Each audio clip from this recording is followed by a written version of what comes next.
Bom dia, turma do oitavo ano, tudo bem? Hoje é segunda-feira, dia 8. Então, na aula de hoje, nós vamos corrigir o questionário 1 da semana passada, tá? Eu passei 2 questionários para vocês, tá? Hoje nós vamos corrigir o questionário da aula 11, tá? Vamos lá, acompanhe comigo e depois faça a correção no seu caderno. Número 1. Explique com suas palavras a estrutura e função do infográfico. Então, não é para pegar o que está escrito no livro, tá? Você vai explicar com suas palavras, tá? Bom, o infográfico é um texto híbrido que utiliza, né, tanto palavras quanto símbolos, desenhos, né, imagens diversas. E o objetivo principal dele é explicar alguma coisa de forma bem didática, bem fácil, para que todo mundo possa entender, tá? E é um gênero textual, um tipo de texto. Número 2. Comente a importância da linguagem verbal e linguagem não verbal.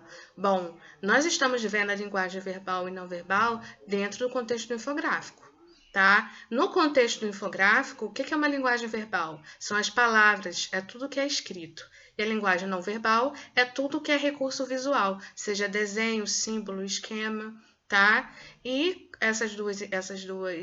esses dois tipos de linguagem são muito importantes para o nosso entendimento dos textos, tá? Não é só o infográfico que é um texto híbrido, eu tenho aí a charge, o cartoon, a tirinha, né, propagandas, tá? Que utilizam essas linguagens para melhorar o nosso conhecimento, o nosso entendimento daquela mensagem que é transmitida, tá? Número 3. Faça um comentário sobre a importância do respeito ao próximo e à diversidade, de acordo com as páginas 98 e 99 sobre bullying. Então, nessas páginas 98 e 99, nós vimos aí atitudes para a vida, né, que são temáticas que a gente precisa, mais subjetivas, que a gente aplica não só na escola, mas na nossa vida, né, seja na nossa vida familiar, nossos amigos, na igreja, né, ou no grupo de esporte, tá? Porque a nossa vida não é só escola. Então, é importante, ele falou sobre o bullying, porque o bullying é um tipo de violência física, verbal, e isso é errado, né? Ninguém gosta de ser maltratado. Se você não gosta de ser maltratado, a gente não tem que também maltratar outra pessoa, né? Porque muitas vezes as consequências do bullying são seríssimas e a longo prazo, tá? Então, falar sobre o bullying é falar de respeito ao próximo, aceitar as diferenças. Nem todo mundo não, as pessoas não são iguais, cada pessoa é única e ela carrega traços de personalidade que são só dela, né? Forma de pensar, forma de agir, aparência, tá? Isso não deve ser motivo para uma pessoa ser violentada, tá? Então, falar de bullying é respeito ao próximo, é aceitar o que é diferente, que é a diversidade, tá? Para que a gente possa conviver em sociedade de uma melhor forma possível. Olha aí o caso que está acontecendo no mundo atual, né? O assassinato do George Floyd, que é um homem negro, né? Americano. Ele foi assassinado covardemente, né? Na semana passada, por ser negro, né? Sofreu um crime de ódio, morreu por causa da cor, né? Por causa da intolerância, né? Da falta de respeito de uma pessoa, né? Que não aceitava o que é diferente dele, né? Ah, eu sou branco, então o que não é igual a mim, o que não faz parte da minha realidade, então eu não aceito. Então, olha só como é importante a gente discutir isso na escola, porque vocês têm um longo caminho ainda pela vida e olha só como a situação do mundo está. Então é importante a gente discutir isso, formar o nosso senso crítico, para a gente poder saber se posicionar no mundo e correr atrás dos direitos. Olha só esses protestos, essa luta, né? São pessoas que refletem e sabem que isso está errado. Né, que é um crime de violência, uma covardia, né, uma pessoa sofrer desse jeito, morrer, perder a vida pela intolerância de outro, pela violência, pelo bullying, né, de uma pessoa ignorante. Número 4, letra A.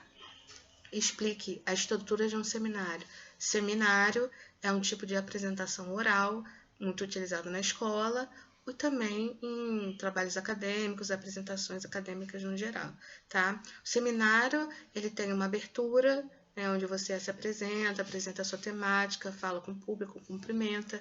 Ele tem o desenvolvimento, onde você mostra os seus recursos, você fala sobre desenvolve ali o seu pensamento, argumenta a favor, contra de alguma coisa, explica um conteúdo e ele tem um encerramento, né, onde você fecha, conclui suas ideias, se despede do seu público, abre, né, um momento para perguntas, para dúvida, para debate. Tá? Basicamente essa é a estrutura.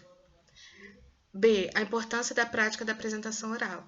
A apresentação oral ela é muito utilizada na escola como metodologia, mas não é uma fonte de tortura, tá? O objetivo é fazer com que o aluno ele aprenda, ele se desenvolva a falar com o público, a falar com eloquência, desenvolver a fala, né? Trabalhar a timidez, tá? Não quer dizer que a pessoa não tem que ser tímida, mas ela não pode deixar que a timidez a prejudique, tá? No seu desenvolvimento. Tá? Então, por isso que é tão importante, que a gente leva isso para a vida, tá? Em algum momento a gente vai ter que lidar com outras pessoas, fazer uma apresentação no trabalho, na escola, na igreja, enfim, tá?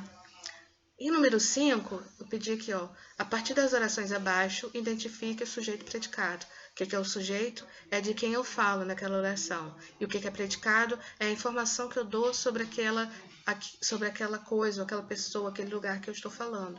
Tá? É a ação praticada pelo sujeito, ou a informação que eu dou sobre aquele sujeito. Letra A. Vamos lá. O menino resolveu a questão. De quem eu estou falando? O menino. Então, o menino é o sujeito. Resolveu a questão. É a informação que eu estou dando sobre o sujeito. Então, resolveu a questão é o predicado. Lembrando que o predicado abrange o verbo. Então, o menino, sujeito, resolveu a questão, predicado.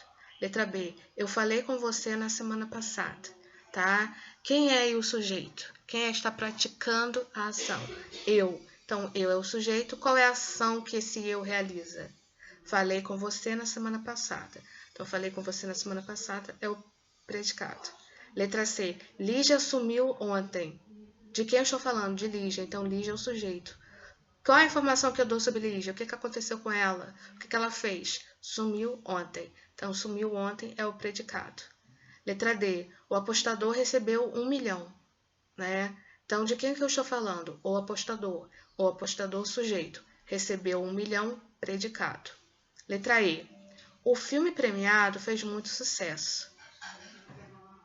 De quem eu estou falando? Do filme premiado, não é de qualquer filme. Então, ó, o sujeito aí abrange o premiado também, tá? O filme premiado é o sujeito e predicado fez muito sucesso, tá? Abrangendo o verbo aí. Letra F. O técnico chamou pelos jogadores. De quem que eu estou falando? Do técnico. Ele que praticou a ação. Tá? O técnico sujeito. E qual foi a ação realizada pelo técnico? Chamou pelos jogadores. Chamou pelos jogadores é o predicado. Então, eu tenho aqui na letra G. Raiva e rancor são sentimentos ruins. Olha só. Aqui eu tenho um sujeito composto. Eu estou falando de duas coisas. Dois sentimentos. Falei que sujeito é de quem eu falo. Não necessariamente uma pessoa. Eu posso falar de uma coisa abstrata, como essas emoções aqui, ó. Raiva e rancor. Então, raiva e rancor são os sujeitos da oração, tá? São sentimentos ruins. São sentimentos ruins, predicado. Aquele cão está rosnando para nós.